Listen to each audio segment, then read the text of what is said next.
Live from the 607 is the ODPH Entertainment Edition, where we're talking movies, comics, TV, and more. Why don't you join in the conversation? Hashtag ODPH, because here we go.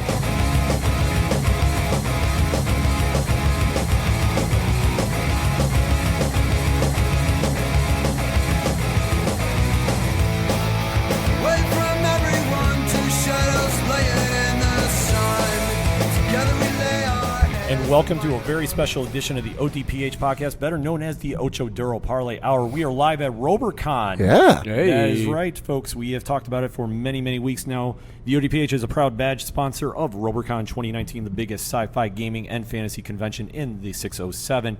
So we decided to do an extra special panel talking the MCU. It's one of our biggest stories, most downloaded topics on the show. And is it, though? I would say so. Oh, okay. Does anybody care to disagree? Duffy might. I mean, Daniel Jones. I don't know. I thought the wrestling one got pretty good, but no, it's Daniel Jones. Daniel Jones. Daniel Jones is. Daniel Jones is definitely the most. But before we get started, we should just do a quick introduction of the extra special panel that we have. First and foremost, joining us from the sports edition of the ODPH, and he took a break from building his Daniel Jones shrine. Yes. It is your coach. It is my coach. It is the coach, Coach Duffy. It's coming. It's progress, but it looks good. It does look good. Yeah, it looks good. Sitting next to me in studio here, or dare I say the theater, is the co-host on the ODPH. You hear him every week, is the one and only Padawan J. Hello, hello, hello. Joining me, since we are talking Marvel Cinematic Universe, but we are also talking Marvel Comics, who better bring on than our local comic blog writer himself. From Parlay Points, you know him. I'm told I'm supposed to say your government name, so Brian Rhodes is with us in the panel today. Brian, what's going on? Not a whole lot. How about yourself? Oh, can't complain. And if we are doing RoberCon, last year, this gentleman and I did the Walking Dead panel, and apparently we shut it down that they decided not to bring it back. That's what I hear. Because it was just that good. They couldn't book us again, but we decided to bring him back on for this because if I'm doing it, I'm bringing the one and only Johnny Moose from Excite Wrestling on. It's so good that they didn't do it again. I don't know that that's how that works.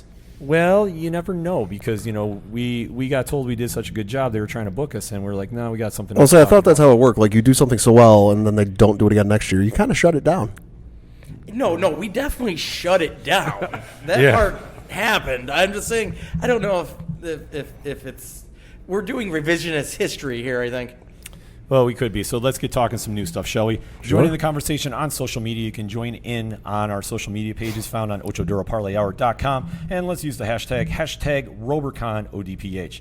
So we decided for this panel we wanted to talk about the MCU. There's been a lot going on over the past few months. Obviously, Avengers Endgame came, saw, and conquered the box office. And the fallout from that has kind of left a little bit of uncertainty, so we say, with what is going to be happening with Phase 4 coming up. So let me go around the panel, starting with our coach. Coach, what is your favorite MCU movie? So I gave a lot of thought to this because I couldn't just narrow. I was trying to narrow it down to one, and I came out with and figured Winter Soldier. Is actually my favorite because all of the movies before it were kind of just setting each character up, with their origin story, and then this was like the first movie that really gave depth to a character, especially Captain America, who is such a important figure in the Avengers storytelling that, now having some depth to the character and not just, being an origin story with Red Skull, really give him some sort of past, I thought was really cool.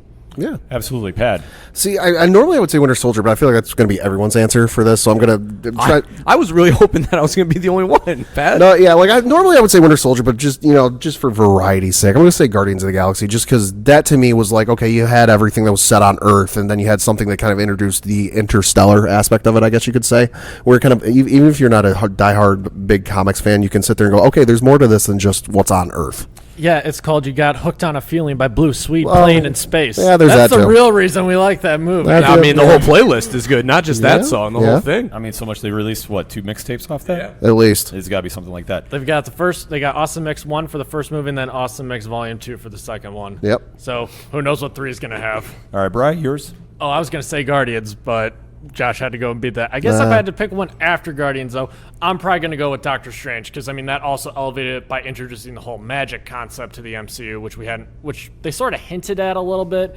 but wasn't until we saw Doctor Strange tripping out and going nuts with the magic that I don't know. I thought that was a really fun movie. For me. Also, the visuals in that are probably the best I've ever seen in a movie.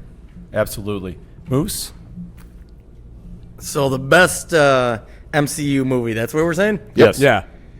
Well, I go with the one that I go back to the most. Okay. You can say you watch this one, I like this one, but one do you go back to watch the most? And that's the first Avengers movie. Yeah. That's where they brought everybody together up to the last one. The last 45 minutes, in my opinion, is the best action sequence in any movie anywhere, ever. I would agree with that. The last 45 minutes of that movie, once it started to once it end, you're like, that might be the greatest thing I've ever seen them put together. Now, you can argue that the last movie that's put out maybe topped it, maybe not. I don't know. But that's the movie I always go back to. It might be a generic choice, but if you think of it, you're taking all those stories and putting them into one spot and say, okay, here we go. This is the beginning, and now we got to the end. But you wouldn't get to the end if you didn't do that movie first. Well, I think what's fun about that, too, is it's the first time you really see them work as a team. Yeah. Which makes that great. I mean, seeing them all individually, fight their own battles, but then finally come together and do that one joint scene together was pretty epic. Yeah. I was going to say, it's really iconic from the Avengers, that one shot where it pans around all of them formed up in a circle, and you're just sort of when you watch the movie for the first time, you're like, holy crap, that's literally all the Avengers. Yeah, it's everybody. It's like, it's Captain America, Iron Man, like, it's all of them. You watch, as you said, you watch the individual movies, but it's like, nope, they're all there together. Right. Well, and especially you think of like however long before it is, like an hour and a half or whatever, they were ready to take each other's heads off just over Loki. Like, oh, hey, I need to take him back to Asgard. No, we need to take him because he's killed a few people. I got the one scene that is so underrated that I don't think people appreciate enough is that scene when Captain America, is dictating to the cops, I want you to do this, do that, and the guy's like, who are you? Then the Shardy jump down, they fight, he knocks him out, and then he's like, all right, I need you to go to 45th Street, I need this, that, and he listens to everything. Without blinking. It's such an underrated scene. I laugh every time I see that scene. Well, it's the one writing style of Joss Whedon that, it really shows right through the first couple of Avengers. And like I say, for me, my favorite one is Winter Soldier because I'm a big comic geek, and obviously Ed Brubaker's run on Captain America is one of the best of all time. Right. And the fact that you could actually bring Bucky Barnes back from the dead, who is pretty much considered on the you can't bring him back list. Yeah. With Ben Parker. He wasn't dead.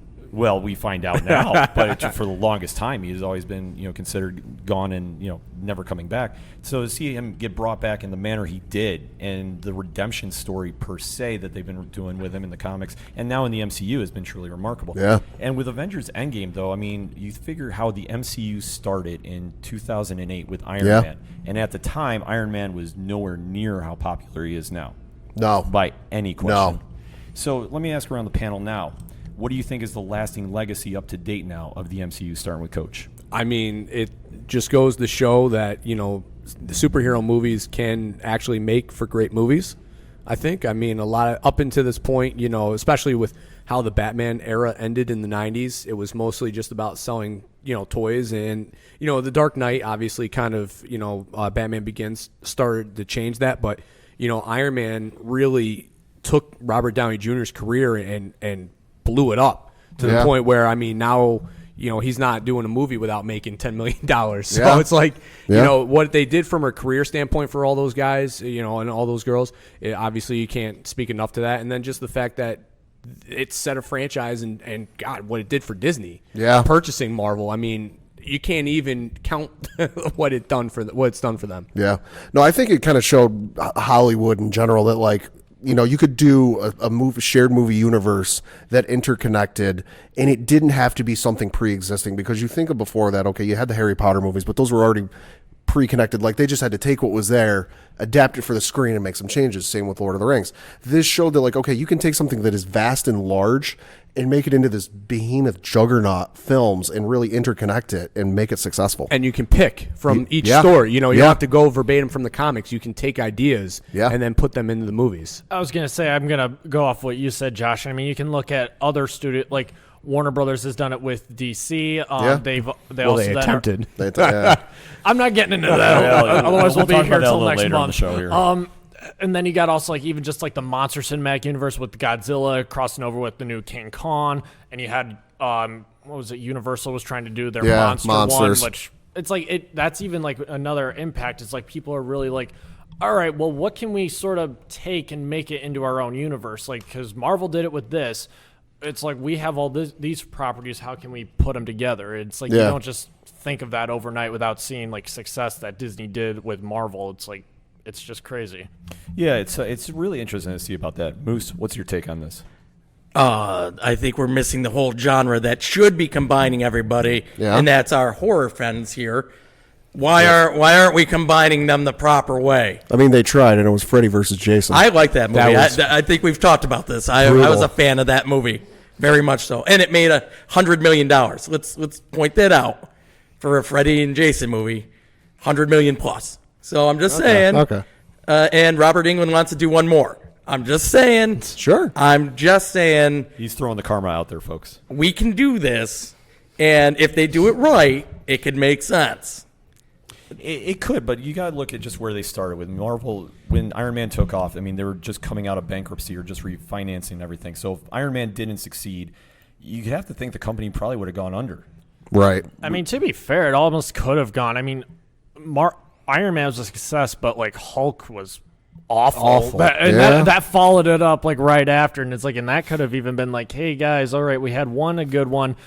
The second one wasn't. Do we really want to keep going? And with even this? Thor wasn't great. Thor was not great. It was not. It was a good movie, but I mean, it didn't follow well with Iron Man because then you go Iron Man, then a bad Hulk movie, and then a bad Thor movie, and it's like maybe we can't do this. Even Iron Man 2, in my opinion, was like it didn't capture like the thrill that I got from the first one, and it's right. Like, so it's like it was like Iron Man and Captain America were like the two movies, in my opinion, from Phase 1 that I could easily be like, okay, yeah, those are solid movies. Like, I like those ones. I do enjoy Thor, but I will agree with you, it's not as good as, like, you don't get, like, the Iron Man feel for it. You're just kind of like, all right, it's fun to watch Chris Hemsworth hit guys with a hammer. I do have to say, Derek will disagree with you about Incredible Hulk, and he will definitely have some words with you after the show about this. Well, I see him right in the front row, and he definitely wants to jump on and say something. Well, and the other thing, too, is, like, they had to almost break kind of the stereotype that came with comic book movies, where, like, you think back to the original Superman with Christopher Reeve, where, what was it, the entire plot was, like, Lex Luthor wanted to saw off part of California and sell it as real estate.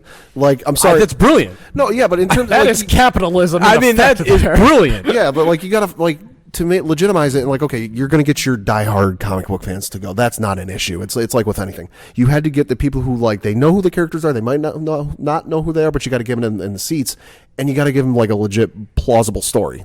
You do, and especially for Marvel taking the shot doing this because of how they played the long game and how it worked, because we live in a day and age that an Ant-Man franchise is actually successful.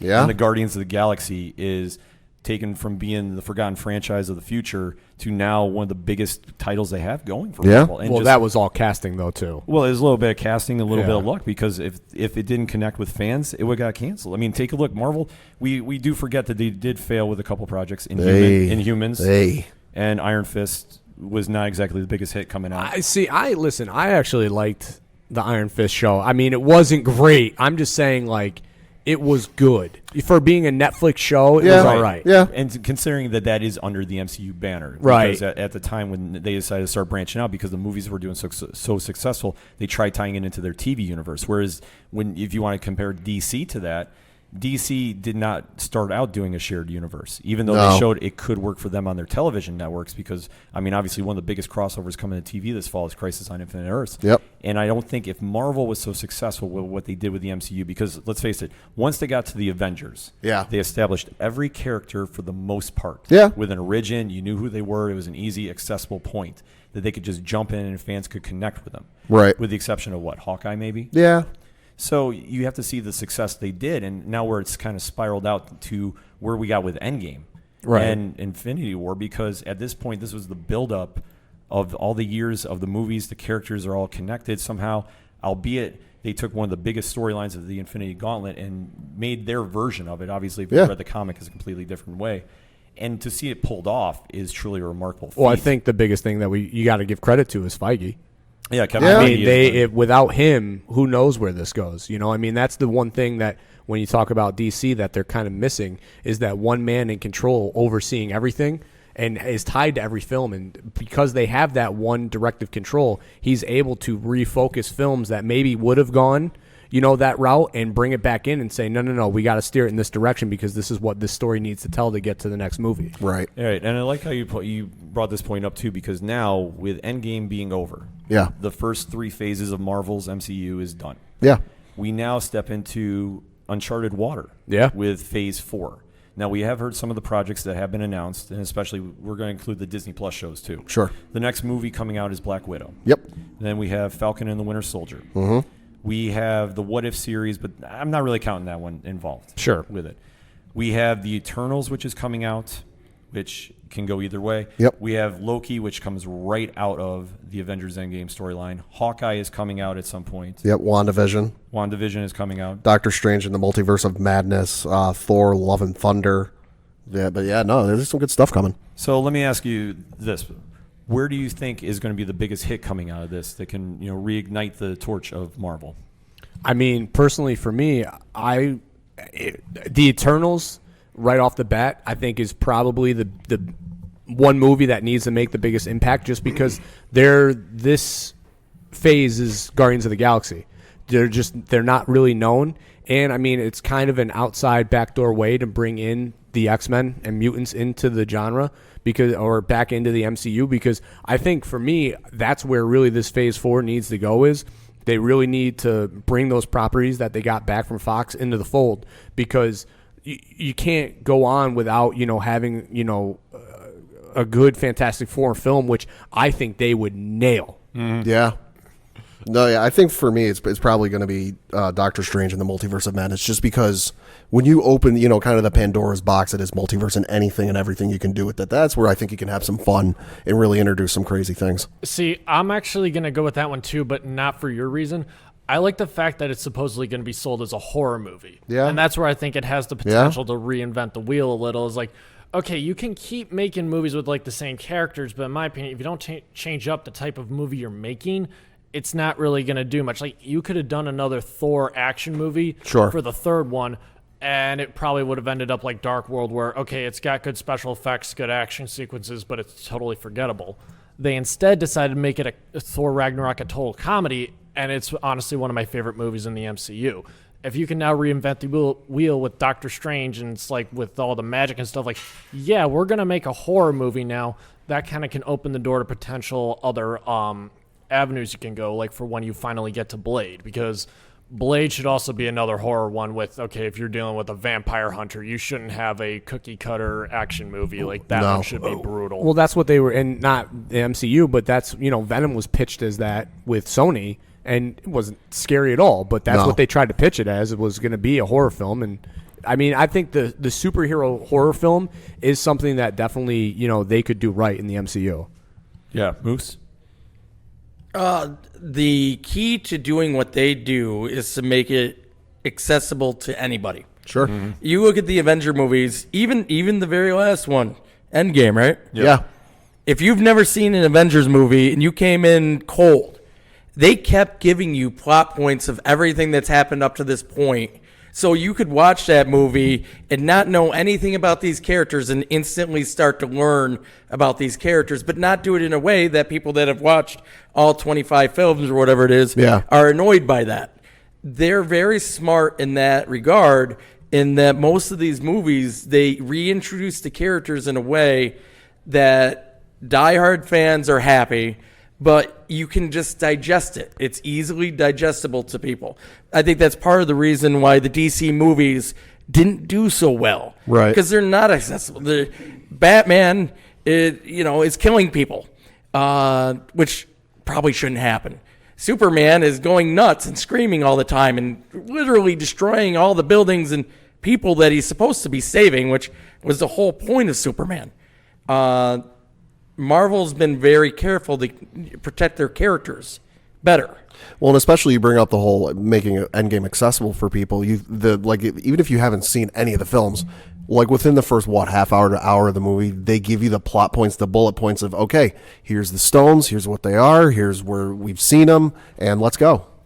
Yeah, it's something that, for looking at what they have coming out, I mean, Shang-Chi is coming out, and I think that could be a very sleeper film. Yeah, I think, definitely. I love the fact that we're actually going to get a Mandarin finally. A proper proper Mandarin, not the one that was in Iron Man 3, because I think where Iron Man kind of tailed off. Iron Man 2, in my opinion, is the worst MCU movie. Okay. And in my opinion, I do not like the movie at all. And I think Iron Man 3, they kind of lost their way. Because I know John Favreau wasn't the director. Well, yeah, at the time. new direction for director and everything. I liked where they wanted to go with Iron Man 3. I just they wanted to deal with Tony's the fact that Tony is literally just a human in a suit. Right. I just don't think it wasn't executed well, in my opinion. I agree. Like I said, I liked where they were going with it, but it just didn't. It fell flat. The Extremist storyline is so cool that it was there, and they just failed so bad on executing that plot point that they were trying to drive home.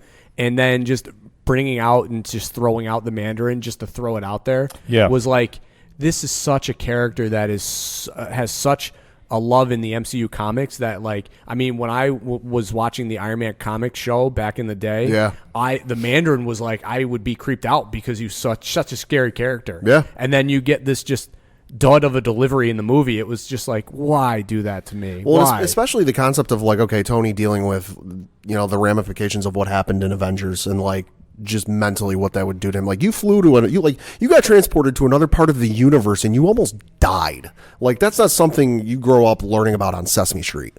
So I was okay. I get that. I'm fine with that. Just like Brian said, didn't exactly stick the landing. No, it definitely didn't. I mean, and just looking at what else is coming out too. I mean, this really doesn't excite me so much, and I think that there are a couple wins that they can have. Like I think Shang-Chi will be good. Eternals is my biggest question mark. For me, that reads like Inhumans. Okay, but that's why to me it's a make or break movie. It is a make or break movie, but if you're not familiar with the characters, it's Greek gods meet cosmic mythology. But that's exactly why. I mean, if they can't nail this movie and it's a dud, that's a really bad direction for Phase 4 because there's a lot of pressure on that movie to be successful because of the ramifications that could come from it. Well, I think because it's going to tie into it, and I apologize, I'm probably going to be dropping some spoilers. If you're not familiar with the Eternals comic, they do have a small connection to Thanos in it. And I fully sense that that's the first time we're going to hear the word mutant get used. Exactly. Because of how they deal with evolution and such. I think that that's going to be the only real prevalence because I know they added Kit Harington as the Black Knight. Yep. And if you know anything about his history as an Avenger and Circe, who's one of the characters in the Eternals, you understand why he's been added. So I really don't know exactly how that's going to translate, especially with how the Disney formula is. Right. Because, let's face it, Guardians of the Galaxy, Thor Ragnarok are very similar in their style. They're very Disney films. They don't feel like Marvel films to me. And just how they're delivered, because I think they add a lot of humor to it instead of just kind of focusing on the story. I mean, that's my take. Although, to be fair, I think that's part of the reason why, that's definitely why I like Guardians is because of the humor. And also, this is where it could, what Duffy's saying is, no one really knew who the Guardians were, when they said, oh, yeah, we're doing Guardians of the Galaxy. And I remember watching the trailer, and I'm like, okay, I am legit watching a raccoon shooting people in this trailer, right? I'm actually seeing that, and it's you look it up, and it's oh yeah, Guardians are a thing. They're just so forgotten about. Well, literally a comic that was stopped for 10 years. Yeah, because it wasn't selling. Well, that's the thing about the comics, because when Abnett and Lanning came back and started and re-energized the franchise, that's when you see the current incarnation of it. And they really took it and made it into something very different than what was already previously set up in the 90s. So to see that get translated, okay, the humor in there works, but I think how they flipped Thor, because they found out Chris Hemsworth has great comedic timing, and can really deliver on that role. And really, you see how they did the previous Thors and how they switched it. It's a day and night difference. Oh yeah, but there's still connection to that. There's still connection to those original stories, right? There's still connection, but I think that if everything is like this and how they're going to try interpreting the Eternals in that formula, I just don't know how that's going to work. But to me, I don't see the Eternals being that type of film. I feel it with the casting that they've already put out so far. I feel as though it's going to be more of a serious movie. If you got Doctor Strange being a horror film, I actually see the Eternals being this more of a, not necessarily a darker storytelling, but more of a impactful, deep storytelling, because these are gods that they're dealing with. Right. There's definitely going to be jokes in it, and it's going to be a little. There's going to be a little humor, but it's not going to be over the top like some other movies have been. Right. Moose? I'm just sitting here thinking, man, I'm really glad they came out and said that Chris Hemsworth was the star of the next Thor movie. Am I the only one that's... Yeah? It's not a Lady Thor movie? Can I be happy about that, or no? Because Natalie Portman is returning to the franchise, and they are going to do the Jason Aaron storyline. No, I get that, but they've come out and said, because when it first came out, she's twiddling the hammer, look what I got, I'm the Thor, and it was kind of leaking out that she was a star, right? And maybe Chris was going to be like a minor role at best. And now they've come out and they said, no, it's still a Thor movie. It's still a deal for him, right? Well, I think that's a good point because I think that's kind of the problems with the first two Thors is that it was too much of a love story and too focused on that narrative. That's why Thor Ragnarok also is so good because of the fact that they removed that love thing out of the equation, and it's just straight Thor, which is awesome. Well, and I think the other problem that you run into and stuff that we haven't even touched on, like Captain Marvel, right? They did this big play for Captain Marvel, and then she came out and she's like, I'm all about women power. And then that turned off a lot of people. They're like, wait, just make a movie. Don't make it political. Right. And then they did this Lady Thor thing, and it's like, what are you guys trying to do here? Why are you reinventing the wheel? Just put out a movie. Doesn't have to be anything special. See, I disagree with you on that. I thought that what they did with that made a lot of sense because if you've been reading the comics lately, Jane Foster does pick up the mantle of Thor, and how they did the story, it works and it makes sense. So I don't struggle with that. And the Captain Marvel backlash, I thought, in my opinion, was completely overrated. Like, I thought that they needed to establish who she is in the comics, and, and I thought they did a very good job doing it. But I think, though, it was another case of Disney added a lot more humor into it. That should have been. And I think with a lot of these movies, like, okay, realistically, Disney wants to keep these things going because, well, they're making a lot of money off of it, but unlike the comics where the characters seemingly don't age for 80 plus years, actors and actresses do. So you got to change it up and you got to introduce some new blood and some different folks into it because, I mean, Chris Hemsworth can't be playing Thor when he's like over 50. Well, I think that's the problem with Captain Marvel too, was where it was placed and how they did the movie with it being a prequel before, first off, it's the movie right before Endgame. It's also a prequel way back in the 90s when none of this really, it was kind of forced into the plot line just to drive her to Endgame. Yeah. But I still like the movie. I mean, they could have just done it as a standalone film and not needed to put the Tesseract or anything into it and just had it be a standalone movie to introduce her, and it would have been fine. But I just think that because of where it was in the timing, and because it was the first game before Endgame, everybody was like, this has to lead to something. And when it didn't, I think that's what created the backlash, and that's what really drove people to be like, no, this was not necessary. They just put this out to put it out. And that's a foolish take, because she is arguably the most powerful hero in the MCU. Right, and what else could they have done? I mean, they had to introduce a character that was as powerful, if not greater than Thanos. They had to. And especially, I think, because once they got the ball rolling on that, and obviously from the phases they've been doing, trying to introduce characters, when they've added Black Panther to the mix. Yeah. Right. And where they're going to be the major focal points going for the next phase moving forward, especially with if they're doing the Ultimates book, or if they're going to title it again Avengers. I mean, those are going to be the two characters that really stand out. And they had great movies that came out solo. I mean, I love Black Panther. I think it's one of the best movies they've done. Sure. By far. Sure. My only issue with Captain Marvel was I thought they made it too Disney because, I'm sorry, Skrulls do not cut jokes by any stretch of the imagination. So now going in with that, I mean, I'll be honest, I'm more excited about what's coming after. Yeah. We finally have a confirmation date of Black Panther 2. That's May 2022. Yep. Right. It's arguably rumored Namor is going to be a part of it. Yeah. Which would be crazy. Well, I hope they're going to do like a political thriller. That it's going to be like Wakanda versus Atlantis, but I want to see a different take on it. Sure. Right. Than just the standard superhero fight. Obviously, we know Fantastic Four is going to be coming. Blade is coming with Mahershala Ali. Yep. Which, I mean, to see them reboot that franchise, I think is going to be great. Oh, yeah. And whenever they decide to do whatever they're going to do with the X-Men, I think is going to be really interesting. And obviously, they've been given a lot of room now to work with Disney Plus coming out with all the shows they have coming. So I think it's going to be an interesting phase moving forward that they can really jump in and set the bar. Yeah. Right. So it really depends on what happens from there. Because like I said, I'm looking at the list on Phase 4, and nothing is really jumping at me too much other than Falcon and Winter Soldier. Because I think it's going to, again, follow the Brubaker story of how Bucky and Falcon resolve who is Captain America after Steve Rogers is not. I'm actually going to say the one I'm looking forward to most from Phase 4 is probably the Hawkeye series, because I don't care what anyone says. Hawkeye's actually like one of my favorite Avengers. I think he's just cool. Like, I've always liked him ever since I watched the first movie. Yeah. So I kind of hate the fact he's the only one who hasn't gotten a solo movie.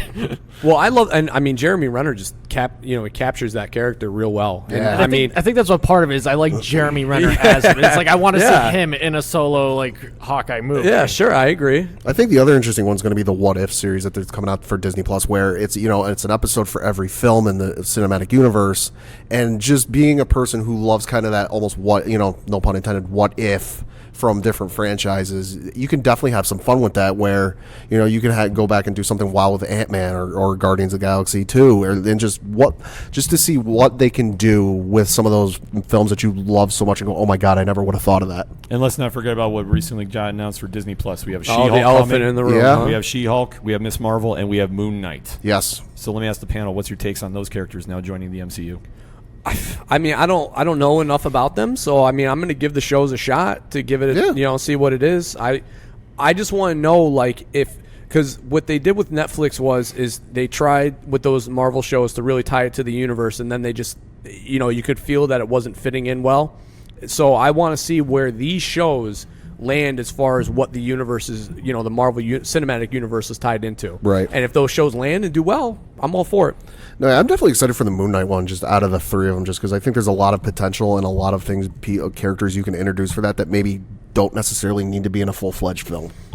Yeah, I mean, there's so many characters you can add, and those three really stand out to me for different reasons. I mean, She-Hulk, if they focus more on her lawyer background, I think would be a cool take on the MCU that we haven't seen a court drama. No. Miss Marvel is arguably crazy. one of the best characters that Marvel's came out with in the past 20 years. She-Hulk, directed by Dick Wolf. So, well, She-Hulk can be, Bum, but bum, dun, dun. I think Miss Marvel is going to be the standout one of that, and I can't wait to see her team up with Captain Marvel and where they go with the next franchise. Not only does she defend you, she'll also smash you. And plus Moon Knight, we don't know what's going to happen there. No. Because whatever take they do, if the recent more violent Moon Knight stories really don't fit the Disney Plus formula by any means. They're more built for Hulu, and especially with them doing the Adventures in Fear stories, where you're going to see Hellstorm is coming there. Yep. They just canceled Ghost Rider, but supposedly he's going to be added to a film. Yeah, which we'll have to wait and see which one that's going to be. There's a lot of good things they're doing, but for me, Miss Marvel's the one that stands out. Honestly, I'm kind of with Duffy a little. I don't really know too much about Ms. Marvel or Moon Knight, so I don't really care about them. She-Hulk, I'll just be honest, I don't care for. I know the character, and I just do not care for a She-Hulk series, so that one I'm just going to pass on. But the other two, I don't know enough about to say that I'm excited or not looking forward to it. I'll definitely give them a shot, though. Yeah. Oh, yeah. You can't go wrong with that, because Disney Plus is going to be the best deal come out this year, bar none. Moose, do you have any takes on these characters? No. Fair enough. All right. But well said. Well, let me ask you this then, because Moose has spoken. One of the more breaking news of the MCU lately has been Marvel and Sony have worked out their deal for Spider-Man. They made up. What's your take on that? It's the best news that we've heard, mostly, in a long time. The fact is, Spider-Man is the most likable, easily digestible character they have going right now. Yeah. It appeals to everyone from kids to adults to everybody. To take him away from the MCU is disastrous for Sony, because they're able to, one, use the other characters within the MCU to help build Spider-Man to be bigger than what he is. Yeah, sure, doing the Spider-Man Venom movie would be cool. Yeah. But the fact of the matter is, Spider-Man and MCU is better at the end of the day. And there's no reason why they can't work out a deal to have Spider-Man and Venom in the same thing. The fact of the matter is, you look to see who's going to be the leaders of the next generation of Marvel. Spider-Man should or will be at the top of the list. They're looking at him as the replacement for Tony. That's the whole point of the movie that just came out, was, can he be that guy? And he's just a kid. So there's a lot that they can do with him that I feel like they would have hampered by taking him away from that situation. And yeah, he has his own stories and he has his own things, but that doesn't mean that it'll be done well. That's why we've had 3 different Spider-Mans in the course of whatever it's been, 10, 15 years. Yeah. So they're getting it right now. Why change that up? Why make it different? And there's more stories to tell with the characters that are in this universe. It's stupid to not have him do that, and it's stupid for Sony, because they're going to make a boatload of money out of this. Yeah. I couldn't have imagined Sony trying to do anything with this character that would have landed. Right. The backlash alone would have been insane. It's just I understand that you know it's a negotiation and you're trying to reap the best benefits for yourself, but at the end of the day, you have a cash cow right now with Spider-Man that if you just continue to do what you're doing, you are going to make a buttload of money. And at the end of the day, cash rules everything around me. Cream, get that dollar bill, y'all. And that's the only thing that matters. And for them to pull the character out, they would have only lost money for themselves. And furthermore, I mean, the fact that Spider-Man's new story is tied so much to Tony that if you would have ripped him from this universe and then tried to put him into a Sony film and not be able to tie back to the fact that the man who gave him his suit was Tony Stark, you would have been having to do another origin story that people would not have been there for, because at the end of we've seen it 3 different times. Yeah. I mean, you really think about it, like, if your grandkids or kids in the future are watching this trilogy of films, and they watch the first one and it's Tony's really helping him out and mentoring him, and then the second one's him dealing with the ramifications of Tony's death, and then you get to the third one and there's no mention of Tony, there's no mention of anything from the Marvel side of things, and your kid or grandkid sitting there going, wait, what happened to all those characters and all those people I know? Well, hold on, let me sit down, Junior, I got a 15-minute story to tell you about corporate business and all that. No, it's good to have him back in the franchise and back in the fold, just because we've seen Sony Spider-Man movies before. A couple good ones, but by and large, not good. Yeah, no, the only thing I really would like is I would like to see Tom Holland fight Tom Hardy. That would be fun. Yeah, I mean, but yeah, we would all love to see a Venom Spider-Man movie. It's just, I mean, I think, and like they said the other day with that press release, that Spider-Man universe is, he's the only character that can do that. So I feel like that will pay off at some point. I think it's a starting point for Marvel and Sony to kind of start sharing universes. Yeah. Because obviously with how successful the Tom Holland Spider-Man verse has been thus far, Marvel definitely didn't want to give that up. Sony's making money. Everybody's making money. So, I mean, that's ultimately what's the bottom line with that. And I think that them keeping him in the MCU is a great move on a lot of different points. Obviously, the Spider-Man franchise will be good. They can keep him with the Avengers, so it's a win-win situation. Plus, I think it opens the door that if Marvel is allowing Tom Holland to go into the Venom universe, right, that is sorely needed. Yeah. Because Venom 1 was good, not great. But I think it hampered a lot because Spider-Man wasn't involved. I also think, in my opinion, with Venom was they did want to make it a horror, like a more hardcore movie, but they toned it back for PG-13 for sale purposes. That's just my opinion, because from what I understand, the second one is supposed to be R-rated with Carnage there, which it has to be. If you're doing Carnage, you have to be R-rated. Yeah, there's no. But it's just like I feel like because there were definitely parts where you could tell they edited Venom, where it's like, okay, this was supposed to be a more gruesome kill, but you gotta sort of just imply that's what happened for a PG-13 rating, so you can boost sales. Yeah, which from a business standpoint makes sense when it's like, okay, if you're starting this new offshoot of comic book movies, all right, you got to make money to open that door. Sure. Yeah, because if you don't, it's not going to work. Well, and we saw with Wolverine, you can tell an R-rated superhero movie and it still be successful. Yeah. Well, so it's not to say, but I know that's not Disney's cup of tea, but I mean, at the end of the day, you can do it. Yeah, that's the thing. They'd have to do it under a different banner if they were going to do it. And if they want to start moving their more edgier heroes and anti-heroes over there to do it, I think it'd be a smart move. Just do it under the Sony banner. Then you don't have that backlash towards your brand. Right. And obviously... Well, but the problem, though, is Tom Holland's going to be tied to that brand. There's no removing that from him because that's what he's tied to. Well, if he does like a cameo, like let's say, for example, he's involved in the Morbius movie that's coming out next year. Yeah. Then, okay, you can have him in that, but it's not recognized as he's involved in it. He's just in it. Right, but I mean, at the end of the day, though, when people, because, I mean, unfortunately, not all of us are entwined and in depth with what's going on. Sure. But when they see Tom Holland, they're going to associate that. Oh, it's a Spider-Man movie. And it's a Spider-Man movie. They're going to tie it to that regardless. And I think that's the biggest problem with Disney's standpoint. What they have to be careful with is if they're going to do a hardcore Venom movie, make it hard R, go that route, that's great. When they go and then try to do Venom and Spider-Man, and they can't do an R-rated Spider-Man movie. Right. Yeah. No way. You run into the problem that Predator and Aliens ran into. Okay. Right? 2 hard R franchises. And then they put them together to do the Alien versus Predator, and they made it a PG-13 movie. And it bombed. It was horrible. It wasn't well written. It kind of eliminated a lot of what made both movies great. Didn't even follow the proper storylines. But the idea that they're doing these 2 hard R franchises and shoehorning it into a PG-13 to appeal to more people, it's not going to work. Exactly. So if they go that route with Venom, they have to be careful, because if they try to then bring it back, they're going to alienate people that were like, oh no, I like the violence, I like the blood, and now we're back to being a kids movie. They got to be careful with that. I think that's kind of what happened with Wolverine. Yeah. When X-Men. That, it's you make that R-rated film and then you try to make it another PG-13 movie and then it just doesn't land.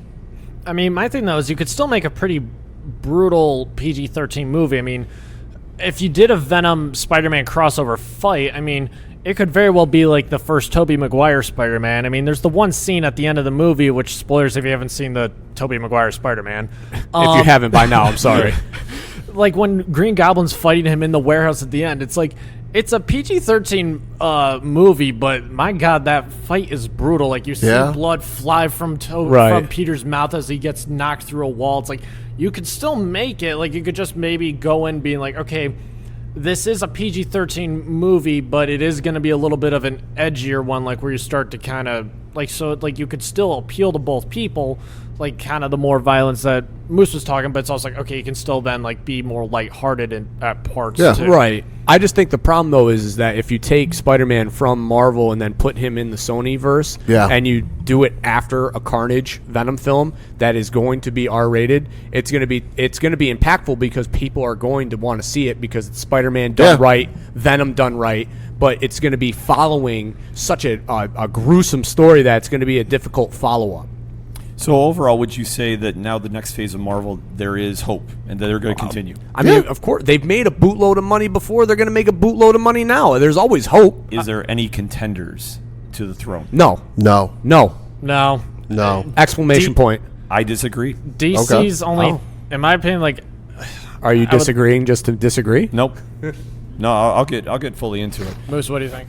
No. See, here's my take on this. DC is getting smart because they failed doing the shared universe. Sure. They can't do it. At this stage, they'd have to reinvent everything. Again. Because how they failed at Justice League, they didn't do the Cyborg build-up, they didn't do the Aquaman build-up. They were hoping... They weren't allowed to. I mean, the movie wasn't allowed to do that. But they could, but like how Marvel did it, where everybody had their stand. Right, right. The instant accessibility that worked for Marvel didn't work here because you were assuming you knew who those characters were. Well, the problem with DC too is they rushed it. Well, they did because they tried and I would agree with that because like if you look at their solo movies are great. Like the Wonder Woman movie was good, Aquaman was good, Shazam was good when they were just being movies, not trying to tie into one another. I love Superman. I am a big Superman guy, and I loved Man of Steel. I actually did like Man of Steel. I didn't care it was darker. I thought it was actually a good take for the character. Think about the fact that a guy is an alien landing on a planet and has to assimilate himself to what everybody else is doing. Yeah. That takes a toll on you. It's just like the Iron Man 3 story where a guy is a man in a suit that just went to another dimension or another place. That stuff takes a toll on you. So the fact that the Man of Steel story was so just it had to be that. Also, and that's why I personally am a favor of him killing Zod at the end of the movie. Like that scream when he's hurt is like in that moment he literally chose I'm going to be the last of my race. Exactly. It's like you don't just do that and be like, okay, we're good. I saved everyone. I'm going to go home for breakfast. Man of Steel made sense for this day and age because, I mean, let's be honest, superheroes, if you write them today, aren't going to be running around going, "Oh shucks." Yeah. No, but what I'm saying with this is Marvel. I just had to go on my Superman soapbox. I couldn't walk away from it. I appreciate it. I had to make that take. I was expecting that coming. But for Marvel, they shouldn't lose a step. But there's so many uncertainties they have with this new phase coming out. Sure. Because it's not the big names of Captain America and Thor and Iron Man. Right. And obviously getting Spider-Man back helps them. But I think for DC, with what they have coming out with the Joker movie, which is a different take, and obviously it's not a DC shared universe film, DC got smart and they're going to do their own separate movies. Right. Which, if they want to try going down the road and maybe doing a shared universe again, they'll already have it set up. I would like to see a Wonder Woman, Aquaman team up movie. I think that'd be pretty cool with Gal Gadot and Jason Momoa again. Not like if they went down that road, because like right now it's like, okay, Wonder Woman has her sequel coming, Aquaman has his, but from what is out there, and there's not much. It's just sort of like, yeah, they're just going to be their own. And that's what movies. works for them. And I think that's what's going to help them, especially with the new Batman franchise coming out, which is going to be the Long Halloween that we've heard is rumored to be fact, which I am super excited about. That they're going to get back to basics, what works for DC. DC has great stories. They don't need to do the shared universe. It's nice, but I think if they were going to do it, they'd almost have to treat it like an Elseworlds and recast. But the problem is, though, is that when you're talking about, we're talking dollars here. I mean, not just movies. Marvel is always going to have that in their back pocket, that they can put a movie franchises, and put them together. And DC's never going to be able to do that because they don't have a Feige who can who is in charge of each and every single film, has his fingerprints on all of them, and is able to steer them in the right direction. But I think that's kind of going against what Ken's getting at here is like, if DC's trying to make like, okay, we have great stories to tell. If we're just going to do like individualized movies, like, okay, we're going to just do this story for the Joker, it doesn't have to tie into anyone. You don't need someone like holding you don't need like a Feige behind putting the Joker movie that's not going to tie into Aquaman 2. Right. You don't need that. And I mean, I get that, but I mean, what is the Joker going to make? Probably, $100 million? Give, take. Yeah. Endgame made all of the money. But you can't compare that to Endgame. No. Endgame is its own. Yeah. But that's the thing, though, is when you talk about successful films, it's not just, I like that movie. Dollars and cents play into it. Oh, dollars and cents do play into it. But what I think is now with the franchises moving forward, Marvel's Phase 4 isn't exactly. Well, and that's the biggest thing. We don't know what is going to lead to. And that's why I'm saying DC can sneak in there. DC has Shazam 2 coming out with The Rock. Yeah. Playing Black Adam.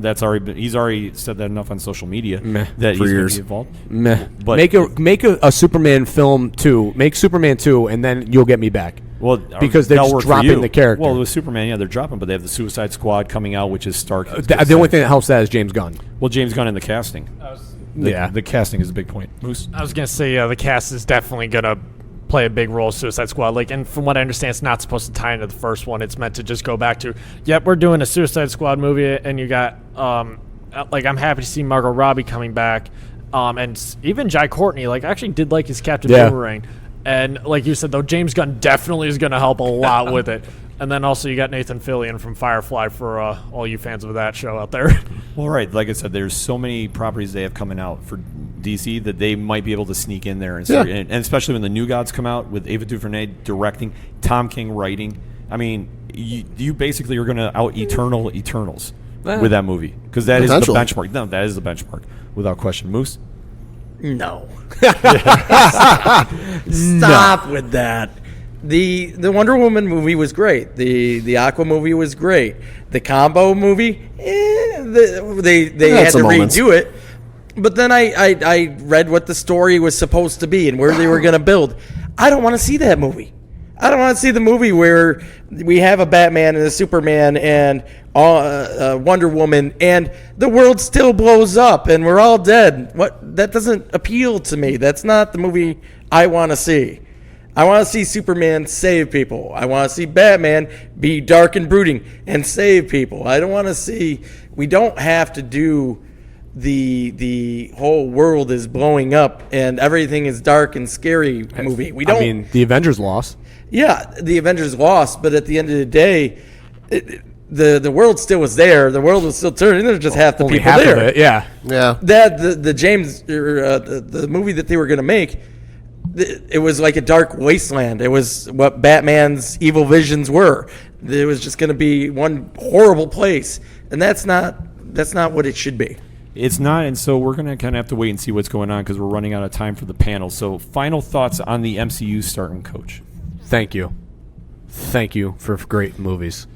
Pat? I mean, really, just thank you for, to everyone involved with those movies for really getting me into comics, because prior to that, I read a thing here to, every now and then, but it wasn't really anything too hardcore or in depth by it. It was kind of like a casual interest that really, after Iron Man 1, and funny side story, when I went to go see Iron Man 1 with my brother, I saw it weeks after it came out, and somebody told me ahead of time, hey, make sure you stick through the credits. There's a scene after the credits. I was like, oh, cool, thanks. So of course, everyone knows the scene. Sam Jackson comes in to tell Nick Fury about the Avengers Initiative, but because of when I saw it, the AMC theater still used traditional film. They weren't on digital yet. So halfway through the scene, the film burned, and everyone's sitting there going, wait, is this part of the movie, or did the film actually just burn? And then some people in the back of the theater actually started smelling something. They're like, oh, no, the film actually burned. I will say thanks, because it actually let me talk to people about the nerd stuff, because when the Avengers came out, I remember my junior year and senior year of high school, people were coming up to me and asking me about the new Marvel movies, because they're like, all right, you actually read the comics of this. Is this actually what happens? It's like, yeah. So they actually made me actually have a social circle. So good for that. I wasn't just a lonely nerd in high school anymore. Moose, what do you want to take us home with here? The Marvel is better than DC. We'll go with that. No, it's great. We lived in a cool time. You talk to people that went to see the original Star Wars, and they could say, I was there when the original Star Wars played in the theaters. I saw it. I was part of it. I did that. And we got our own generation of being able to say that we were there when this happened, and I saw it 3 times, and this and that. And that's a really good take, special Moose, that we can say that we have, that if you weren't in this time, you just wouldn't experience it. Marvel has definitely set the benchmark that other comic franchises have tried to do, whether it be DC or even Valiant, which we didn't even have time to talk about. This is where Marvel has really succeeded in taking characters that probably would never have had a bright future and made them into stars, such as Ant-Man and Guardians of the Galaxy on big screen franchises. The next phase is going to be a lot of uncertainty, in my opinion, but I think the Marvel juggernaut will keep running and keep rolling, and obviously Disney Plus will help out, and the franchises moving forward are going to have a nice transition phase. I think other comic companies such as DC can step in there and definitely make some noise, but overall Marvel is still going to be the reigning champ thus far until proven otherwise, or until New Gods comes out, because that's my opinion. But I want to thank everybody in attendance for sitting through the panel. This is going to get posted online as soon as we are done. John here has some free swag for everybody who wants to pick it up. So, in our final goodbyes, I want to thank my panel for coming down. First and foremost, Johnny Moose, thank you for coming and stopping by. ExciteWrestling.com for more information. What is it? The Exhibition Hall is the official name? The X is the official name. The X. Yep. The X. They have a big show coming November 2nd, so ExciteWrestling.com for more information on that. ExciteWrestling.com. No E in Excite, except for at the end. Is X going to No E in the front. I'll go with that. Is X going to give it to you? Yes. But you can't sing that because the lyrics are problematic. Yeah, a little bit. And trademarked, probably. Yeah. Yeah, there's that. Thank you, Brian Rhodes, for coming by. Yep, no problem. Thank you, your coach, my coach, the coach, Coach Duffy. Ken, thank you very much for hosting. You did a fantastic job. And good night, and Daniel Jones. For Padawan J. Thank you. I'm your host, Ken. Thank you so much for supporting the ODPH, better known as the Ocho Duro Parlay Hour podcast. We'll see you next time.